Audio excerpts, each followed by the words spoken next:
guest has been called the biggest villain on reality TV in the history of reality TV. And this season on The Apprentice, or the Celebrity Apprentice All-Stars, she's really living up to her title. Take a look. Yeah. Well, why are you at The Apprentice if you're Why are you at The Apprentice if things aren't comfortable for you? No, this is the 13th season. There has been some big blowouts. I watched Andy Duke. I watched Lisa Lepinelli. This is nothing compared to those fights. They would have really been uncomfortable in the tough seasons. This is a tough season. It's all-stars. You can't have weak players, Mr. Trump. So is Claudia weak? She's weak if she's uncomfortable with a 2-minute exchange. Please welcome Omarosa.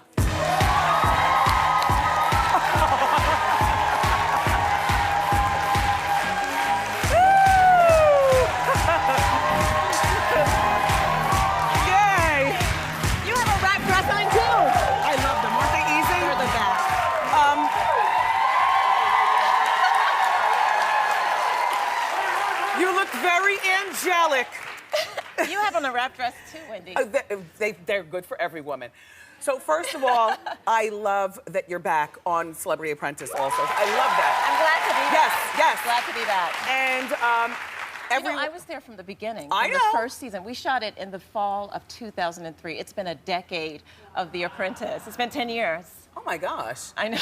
Putting everything into perspective with that one. Wow. Hey, but your position on the show is no different than it was back in the fall of 2003. Everybody on the show is, again, scared of you, complaining about you, that you start so much trouble. Well, it's interesting because Mr. Trump said it. It's good sometimes to have a bad reputation. I kind of just sit back and make them think I'm about to do something, and they get so distracted worrying about Omarosa that they don't focus on the task. Yes.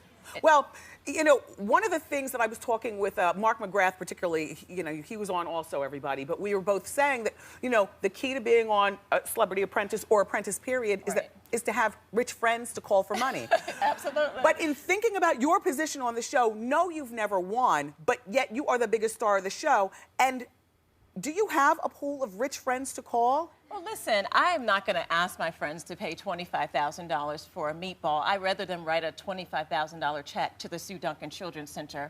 And so I play the game a little differently. When you're going up against Trace Atkins, who has millions and millions of dollars, and then millions and millions of friends who have millions and millions of dollars, you got to have a different strategy. And your strategy is to be smart and crafty and play people out of their position. But you know what? When women are smart and crafty, they give us all sorts of really bad names. And I've heard people sit on your couch week after week after week and call me these horrible names. You'll notice this season, I haven't called anyone out of their name.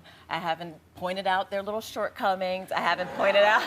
I haven't. You're I talk right, about come to think of it. leadership. I talk about their failure to execute. I talk about the task. But you'll notice they'll go into their little one-on-ones, Wendy, and then they start talking about me. Never, ever to my face because they're cowards. But you're making a point. Yeah. All right, so LaToya was here last week, and LaToya told, remember everybody, LaToya We said... have a nickname for her. What is it? L-I-E, Toya, because... Well, think about her past. Can we just think about her past? If you do that to your family, you'll do that to anyone. Do what? Do what? Lie. What's she lie about?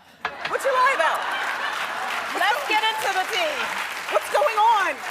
If my family member needed me and the whole world was accusing me of something awful. Which family member? Dearly departed Michael? Yes. Okay, go. And then the world says, Toya, do you think your brother did it? Wouldn't you say, and stand by your brother? What did she do, world? Refresh us. She turned against him and said, yes, he did it. And then she held a press conference and sold a book. The sad thing is, Toya has a problem with the truth. And so when she was sitting here lying, she was not telling you the truth. Here's what she said. I'll refresh your memory. Okay, so LaToya said that that Omarosa is using the death of her ex, or not her ex-fiance, her dearly departed fiance, Michael Clark Duncan, to get ahead in the game. And I heard that you've now filed a defamation lawsuit against LaToya. Well, that's not what the defamation is. You know, she went on a couple of shows, including yours, and she repeated some really awful things. Yeah. She made some accusations about me and my fiance. One, you don't talk about my man. Okay. He's deceased. Have some respect. It's despicable. But it's despicable. But I know what comment specifically you're talking about, and it wasn't here on this show. It might have been like on Anderson Cooper or something, because I watch all the talk shows.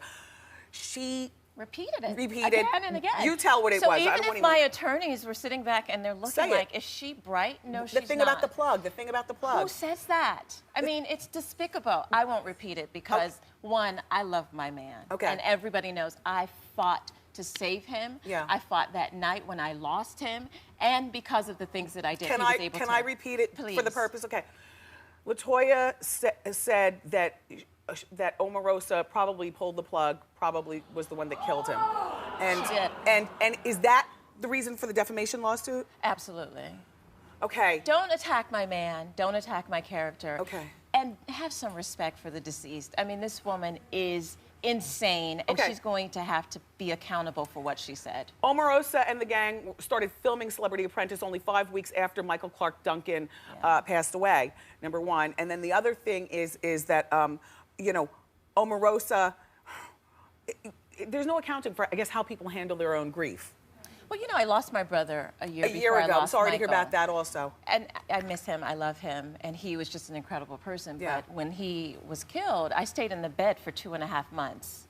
And that's how I grieved his loss. That's not the best way of dealing with grief, but that's the way I dealt with the loss of my brother. Okay. And I learned from that that staying still and staying in the bed is counterproductive to getting on with life after the death. So you went so when it came to Michael's death, I had a decision of staying in the bed again, pulling the covers over my head, or facing the world head on, and that's what I did. And I decided to go back to work. It was a month after, and I'm so proud that I was fighting for his charity. All right, but one more thing about that lawsuit. So we did some research, and you know, when you file the defamation lawsuit, the person who it's filed against, that would be LaToya, has 7 days to respond and apologize. It has to be a written. You can't tweet the apology or anything. You can't tweet it. A written apology from LaToya, or the lawsuit will go through. So today is the 7th day. So LaToya has until by the end of the business day. Well, I got a letter from her attorney. She told another lie and said, "Oh, I've not seen anything from her attorney," but we got the letter, and she blamed everybody. She blamed the Apprentice producers. She blamed her other castmates. She blamed the situation. She said she was stressed out, but she never ever apologized. And it was a letter from her attorney. Okay, so she is going to have to come out publicly, and she's going to have to retract those statements, or I'm going to go after her with a vengeance of all of Omarosa. And we only have till the end of the business day today, correct? Absolutely.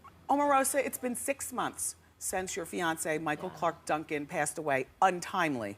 Yes. His untimely death. He was here with you, Wendy, and sitting on this couch last time I was here. He was one of my favorite guests also. Just so big and gentle and, you know, all of that. He was talking about our engagement when he was here. Yeah, we talked about the engagement. Yeah. Can you please take us back to that night that he had the heart attack? You know, Wendy, I replay that night over and over and over again in my head. But the biggest thing that I learned from that night is, can you just imagine if you wake up and the person that you love the most has stopped breathing? So you guys... Would you know what to do? Do you know CPR, by the way? I'm sorry to put you on the spot. I forgot it. I learned it in Girl Scouts and I learned it swimming. But when I heard about what you did, it's certainly a reason to get a refresher course. But wait, okay. So you guys were in bed. We were in bed and he stopped breathing. And you have just seconds to act, or you stand still and you lose the person. But his heart stopped and he stopped breathing. Essentially, he was dying in front of me. And so it is imperative that everybody in this audience, everybody that's watching, you have to learn CPR. You have to learn first aid and know how to deal with a situation. And I think that that's the most important lesson that I've learned coming out of this, that if you love them, then you'll go and learn how to save them. Yeah, yes. By the way, now, I am taking, I have to tell you, I've never done this. I've never let people into our home or cameras into our home, but I allowed the Oprah Winfrey Network came to my home to do a special called Where Are They Now? And I allowed them into our home, and you get to see me at home and at my church and doing my day-to-day work. Michael was alive? No, this is after he passed. They came, yeah. So that night, you did successfully revive him. You were able to call 911, and he subsequently ended up passing away a few days later. No, 2 months later. 2 months later. Yeah, he fought long and hard at Cedars, and I never left his side. I was going to ask you, was he ever able to come home? You know, we were preparing for him to come home, actually, and he passed away. But for 2.5 months, I mean, I treasure every single one of those days with him.